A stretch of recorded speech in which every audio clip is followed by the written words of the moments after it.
Assalamu alaikum and welcome you all to Communication Theories 1 course. This course has a course code of GMC 311. This is lecture number 18 and in this part 3, the final part, we are going to discuss normative theories of the press.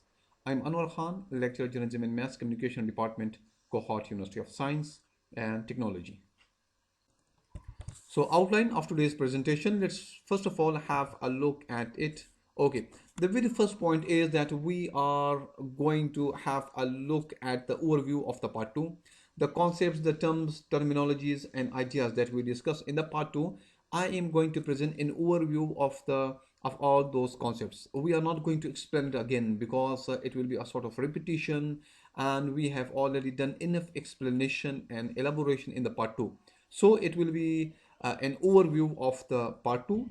Then we are going to have a look at the Hutchins Commission, and this Hutchins Commission is in the form of the history of the social responsibility theory, and the students of the communication and the media, they will come to know about that how the story of the truth, balance, objectivity, the key elements which play a prominent role in the field of journalism, in the field of communication, how they got their births, right? How they came into being. So it will be in the form of the Hutchins Commission or the history of the social responsibility theory.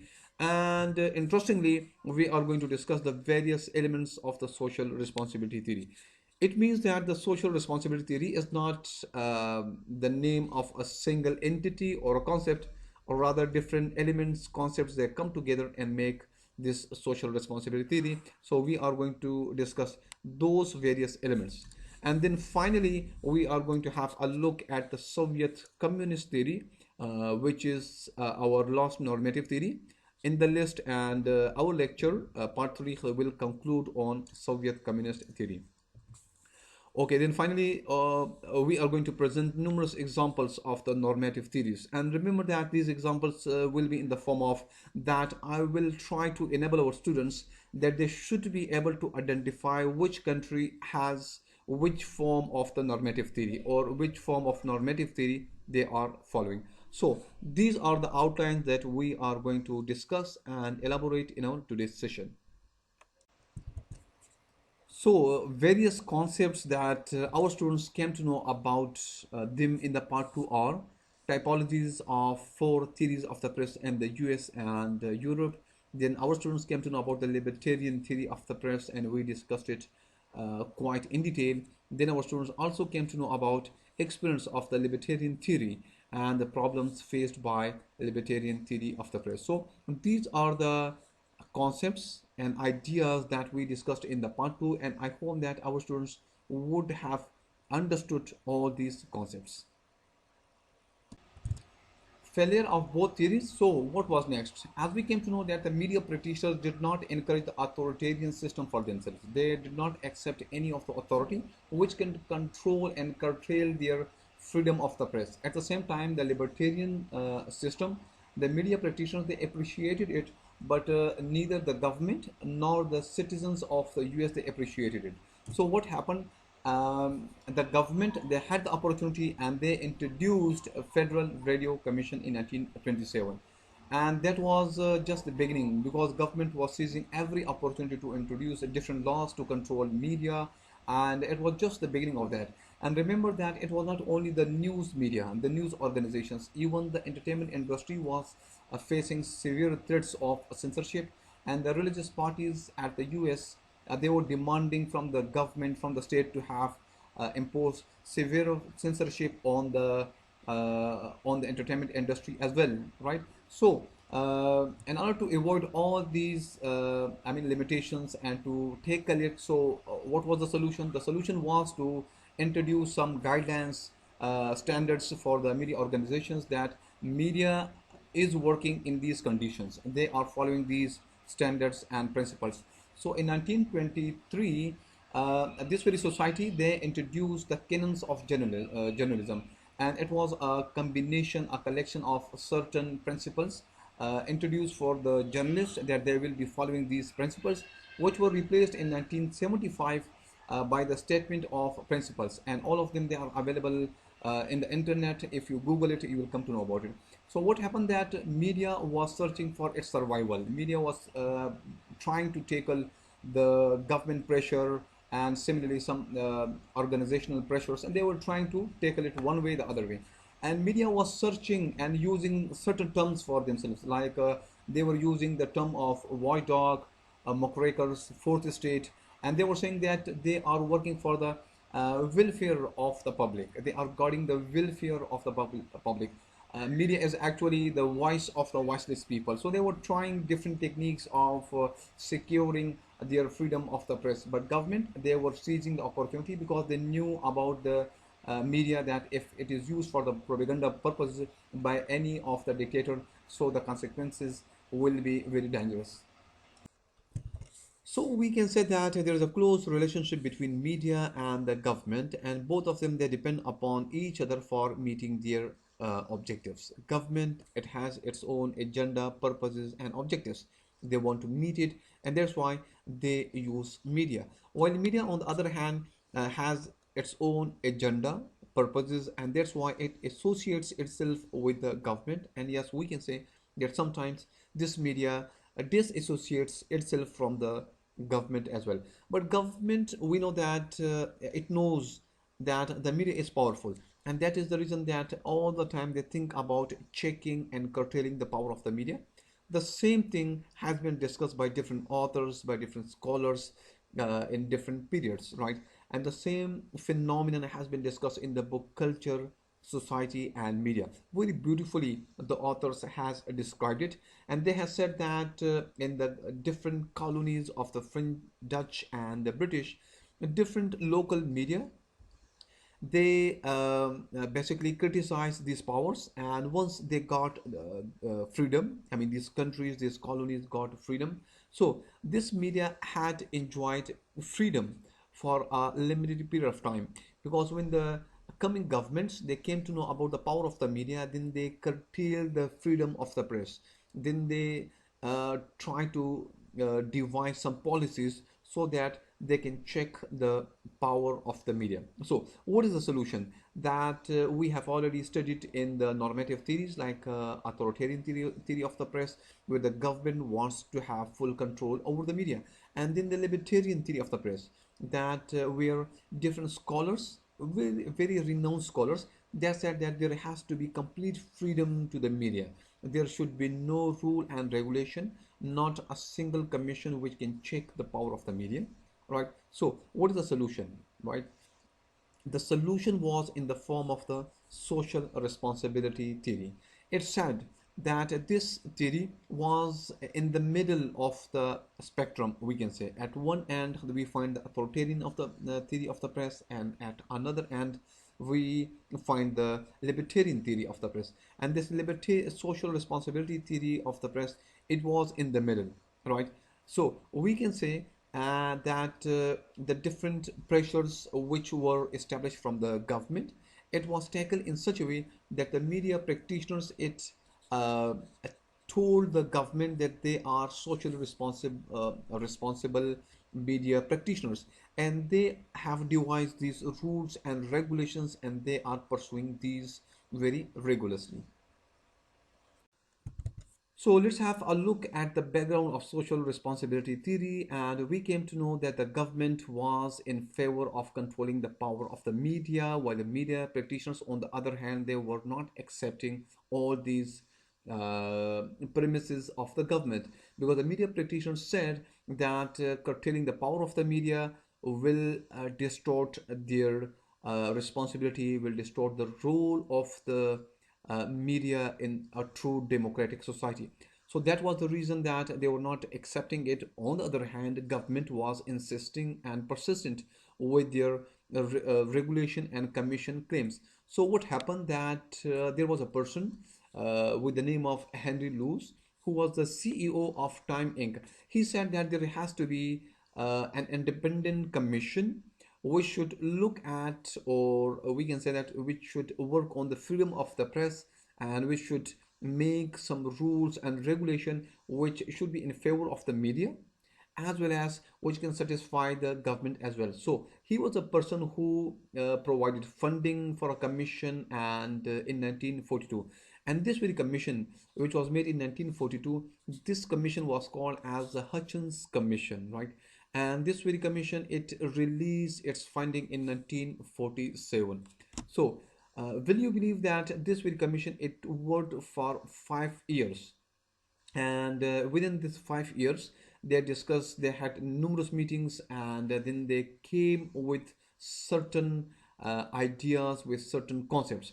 And remember, and it is interesting that this very commission was not consisted of the journalists only, right? It is interesting because this very commission was consisted of members from society, academicians, politicians, and leaders of a social group. So they had very detailed discussion that how media can act responsibly, social responsibly, how it can act at the same way, how they can believe the government that these rules and regulation are enough to curtail the role of the media or the power of the media. So, findings of the Hutchins Commission. So, according to one of the communication scholars, Dennis McWill, who is a very renowned scholar of the communication, and he summarized the findings of the Hutchins Commission. And let me tell you that these findings are actually the social responsibility theory. That there will be freedom of the speech, right? There will be a liberty of all forms of communication, but they will be socially responsible, because if they are not working in the parameters or keeping the guidelines in mind, then that media organization can have consequences, right? Can face severe punishment in the form of the fine or censorship or in different forms. But at that time, actually, the Hutchins Commission, it contributed a lot for the survival of the freedom of the press at that time. And these are actually the findings, right? And Dennis McWill basically summarized all those documents and brought it before us. So these are, media should accept and fulfill certain obligations to society, and that is very first of the finding of the Hutchins Commission, that media has a responsibility to the society, to the people of the society. And what are the obligations? These obligations are standard of information, truth, accuracy, objectivity, balance. It means that when you are providing information, so you are to provide truthful information, accurate information, objective information, and balanced information, right? So these were actually the findings of the Hutchins Commission. Then will what happens? I mean, if you study all these, findings, so you will come to know that they are very balanced guidelines or principles for the media industry, and it saved them, right? It saved them. So it speaks about self-regulating within the framework of the law and the established institutions.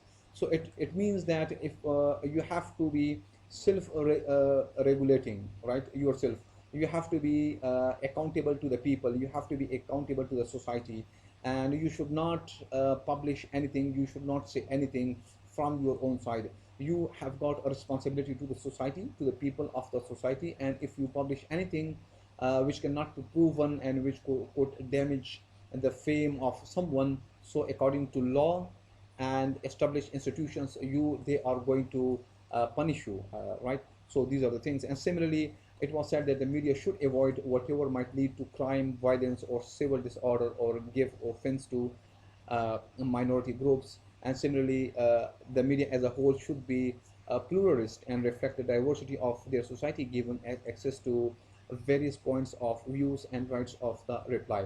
So, representing every section of the society, pluralist is basically representing every section of the society, whether it is a minority or it is a majority, or whether it is the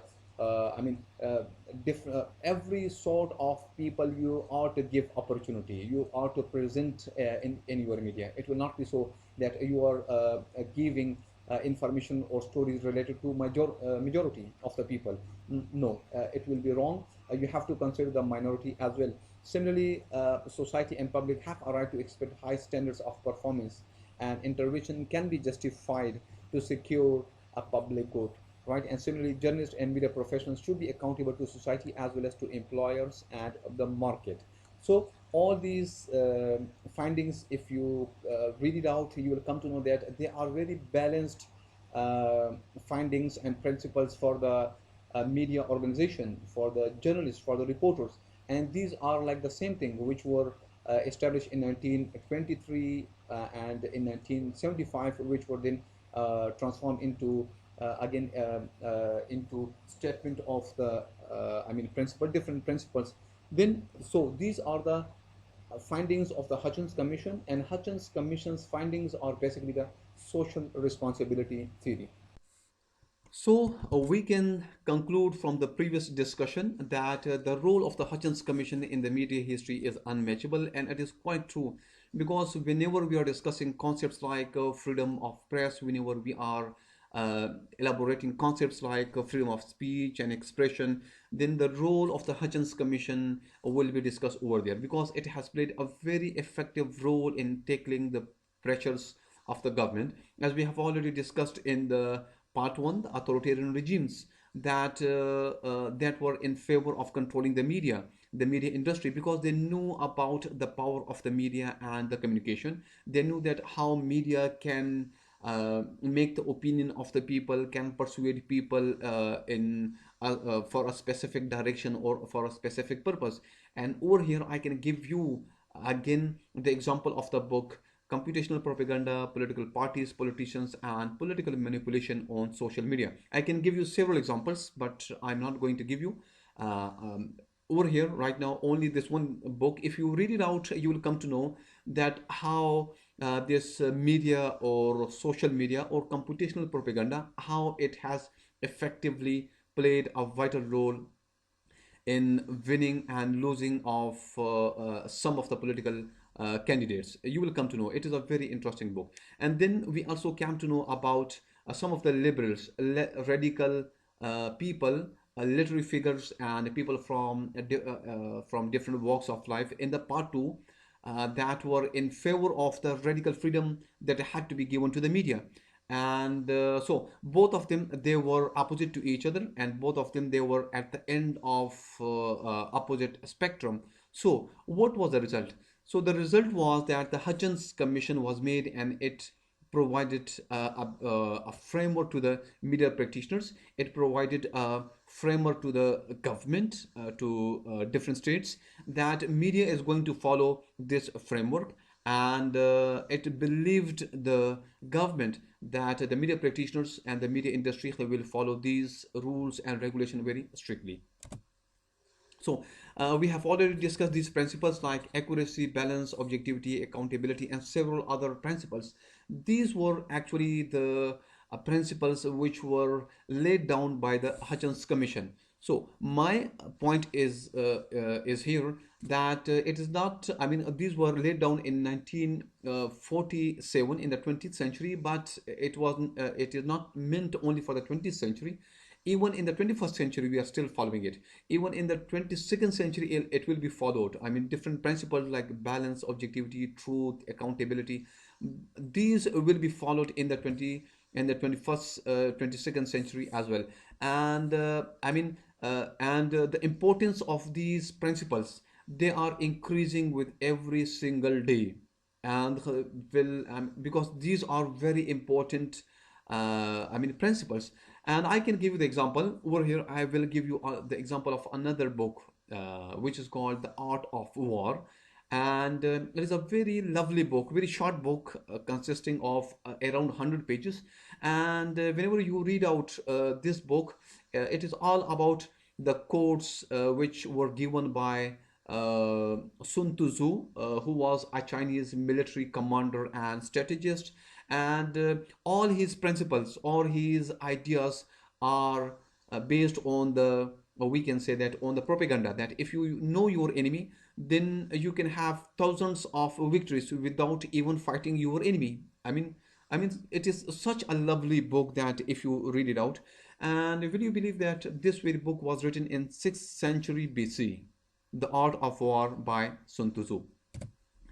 Take the example of the truth that it was said in the Hutchins Commission that the media practitioners, whatever they are reporting, whatever they are disseminating, what sort of information they are giving to the people, it has to be based on the truth. They cannot fabricate or give anything from their own side.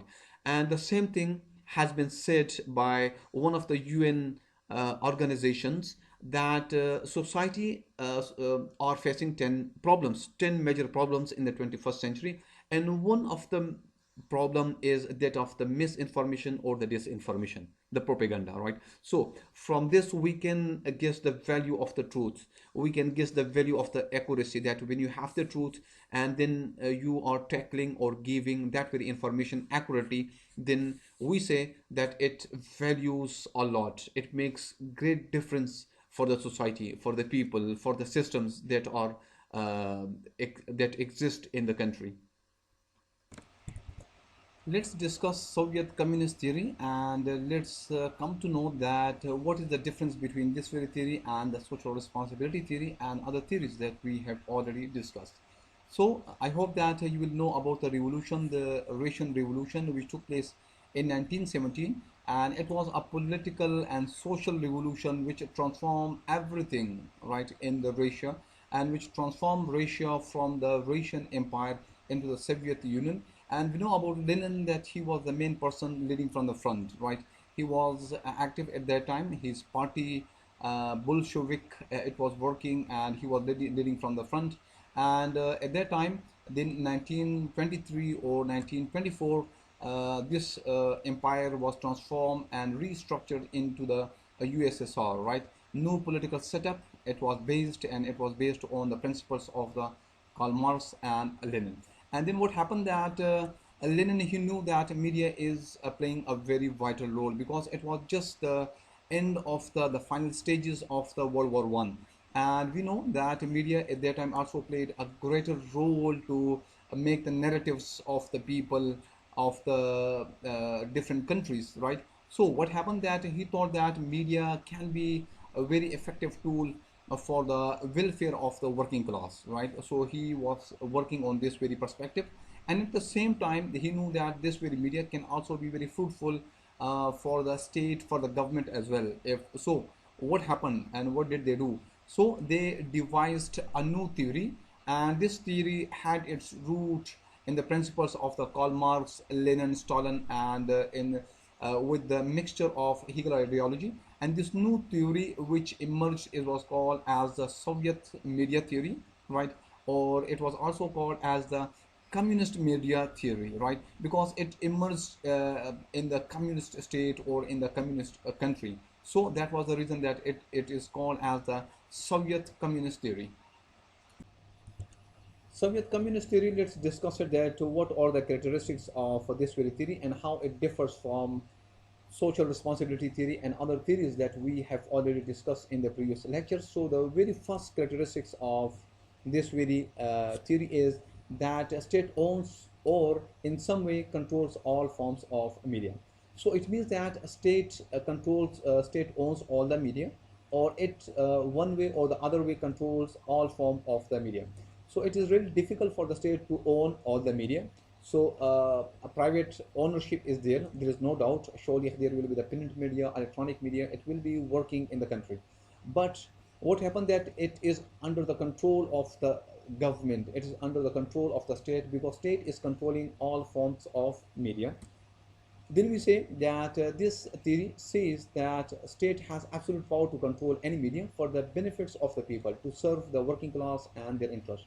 So this is very interesting, and the proof is, the logic is that they are controlling the media for the sake of the people. I mean, this is very interesting to say that they are controlling the media, right? And they are introducing different restrictions and laws and regulations for the sake of the people, so that this media can work well for the working class, can work well for their interest, right? For the interest of the, or for the welfare of the working class, for the welfare of the people. So in that shape they are controlling the media indirectly. Then we say that media is used to project the positive image of the state, and at the same time, surely that when they are controlling the media, they are forcing the media to project positive activities of the streets, and not to report the negative activities like the corruption, like the ill performance, right? So they are not allowed to report those type of news, and at the same time working for the concerns of the working class to achieve a better understanding and structure society. So at the same time they are working for the working class as well. and they are working for the welfare of the working class so that they can have a well structured society, right?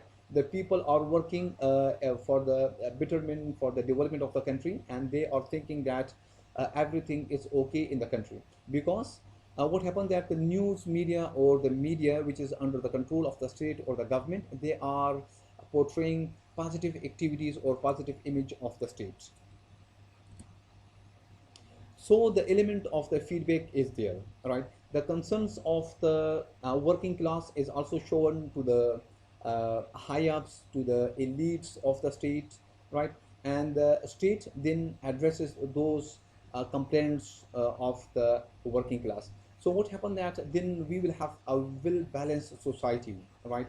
That people are working for the development of the country, they are not deceived by the laws, lies, or fake news or fake information, because all of them they are under the control. And what the elite or the state think it is necessary for the people of the country, they are providing those information to the. So weaknesses of Soviet communist theory, let's discuss it. So the very first weakness or demerit of the Soviet communist theory is that according to this theory, propaganda-based information is given to the public of that very country, right? Only positive information is given to the public, and people will be thinking that everything is okay. Government or state is performing very well. They will not know that where are the loopholes, where are the weaknesses of the government that needs to be improved, right? And the improvement comes with the discussion, with the debate, but they are doing what, they are not giving their type of information to the public. Then we can say that no media can criticize the government. Well, so this is another weakness of the communist theory, that the media is not allowed to criticize the government, and at the same time the role of the media, it has been curtailed, it has been minimized. We say that the role of the watchdog, it will not be performed by the media because they are not given so much strength. Media is not so much free, it is not so much powerful that it can perform the role of the watchdog or the voice of the voiceless people. So here is the tricky part of the presentation where you will need lots of information, general knowledge regarding different forms of government working in different countries of the world. And then it will be easy for you to decide whether that very country or the government is following authoritarian theory of the press, or libertarian theory of the press, or social responsibility, or Soviet communist theory of the press. So you need to have information about the form of the government that is working over there. Similarly, another important thing that you need to have information is that these normative theories, I mean, it doesn't mean that a country will always and completely follow one form of the government. No, it does not mean so. These normative theories can overlap. For example, if a country is following libertarian theory of the press, then at another time uh, of the history, it can follow the social responsibility theory of the press, or even sometimes it can become or act like the authoritarian government, right? So we need to understand and keep these things in mind, that these can overlap from each other. So the very first thing is that if we want to search the examples for the authoritarian theory of the press, so we can say that we need to search such governments or such countries where kingship is there, dictatorship or autocratic form of governments is there. Then in those countries, authoritarian theory of the press will be there. We can have, I mean, no, it depends upon you. I'm not going to pinpoint any of the country. You will have lots of information about different countries where dictatorship is there, where kingship is there. So we can easily find these examples, and we can easily apply authoritarian theory of the press in those countries. Why? The reason is that those countries are trying to control the media as much as possible. They do not want to give much freedom to the media. They want to control the activities of the media, right? So, authoritarian theory of the press, we came to know about it, that the form of the government should will be in the form of the kingship, dictatorship, autocratic, etc. So then we will have authoritarian uh, theory of the press will be applied in those countries. Soviet communist theory of the press, can we can say that it is easily applied to countries where communism is there. For example, take the example of the Vietnam, Cuba, and some other countries of the world. And there are some of the countries which have moved from the communism to the socialism, right? So, Soviet communist theory of the press will be applied in those countries where they are following the communism. And then the examples of the libertarian theory of the press and the social responsibility theory of the press, I can say that the governments will be in the form of the, we can say that, democratic form of the government if there. Then we can say that those countries are following as the libertarian theory of the press at some time, and at another time they are following the social responsibility theory of the press. As I told you that these normative theories will overlap. It is not necessary that there will always be a social responsibility theory of the press. No, it does not mean so. At a specific time of the day, it may act in the form of the, or we can say, libertarian theory of the press can be applied, and at another time of the day, social responsibility theory of the press can be applied. In the references section, I can suggest you these two books once again for theories of the press written by these three scholars. And the second book is Mass Communication Theory, uh, Foundations, Ferment, and Future, seventh edition. Both of them, they are very important book. In this very book, the first one, you will have complete information about the uh, four theories of the press, right? The authoritarian theory of the press, libertarian, social responsibility, and communist, Soviet communist theories, right? And in the second book, you will have lots of information again about the normative theories of the press. And I have already suggested you both these books in the previous part one and in the part two as well. And I told you that this very book will assist you in your higher studies. If you're pursuing your higher studies, then this book will assist you over there as well. So try to download these books as well. If you cannot find these books, I have it. You can send me your email, and in the email, I will send you the soft form of these books. Thank you very much. This is the end of today's session. See you in the next lecture. Till that, Allah Hafiz.